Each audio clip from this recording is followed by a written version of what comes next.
So the next unit we are looking at is chapter 5, which is all about quadratic functions. Quadratic function is a polynomial with a degree 2. So if we look at the standard form of our equation, we can see that we have an x squared as the highest power. Thinking about the factored form, if we were to multiply it out, we'd have x times x, which gives us x squared. And then in the vertex form, we again have our x squared here if we were to multiply that out. The graph of a quadratic function is a parabola. Hopefully you remember that a parabola is a nice U-shaped graph. There's no sharp turn like there is on the absolute value function. For the first section, we're going to be focusing on the vertex form of the parabola, and we will take a look at the standard form and factored form in later units. All right, so we are on section 5.1a. We're going to be using transformations, and today specifically we're looking at translations. Some of you in the feedback that I got said you wanted some steps written out a bit more explicitly.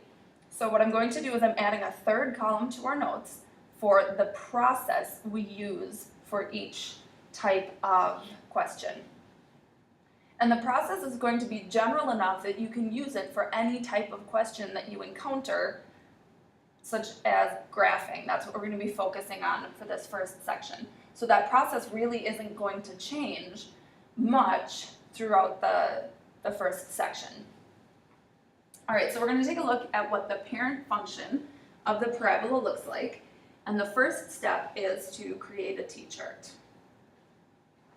And this was the first step that we used when we graphed the absolute value as well.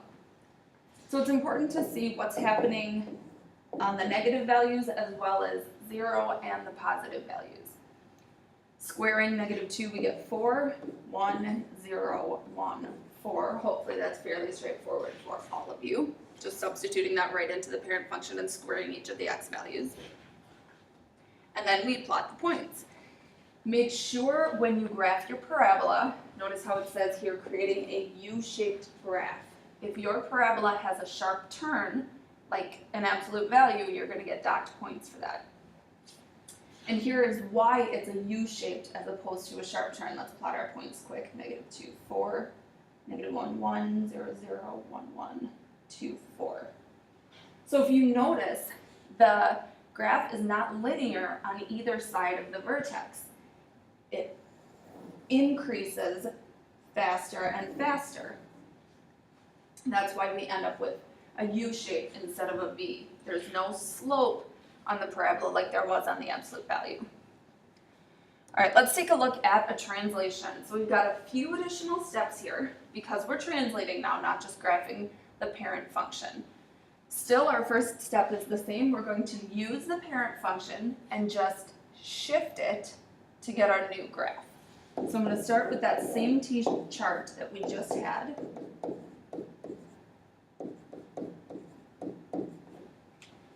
And then I'm going to determine the vertex using the asylum. This isn't anything new. We did the same thing with the absolute value function.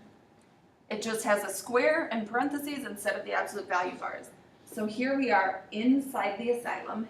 Anything inside the asylum is a horizontal change, and it's the opposite of what you think. It looks like we're shifting left, but we're not. It's shifting right. And then outside the asylum here is a vertical change, and it's normal. Looks like we're shifting up 2, and we are.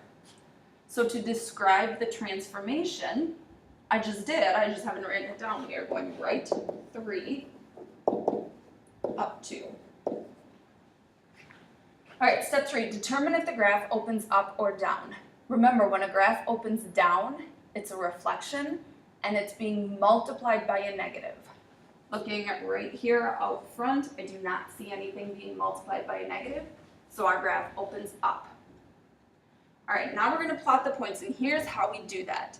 The first thing that we're going to do is plot our vertex, shifted right 3, up 2. Remember, 0, 0 is the vertex of our parent function.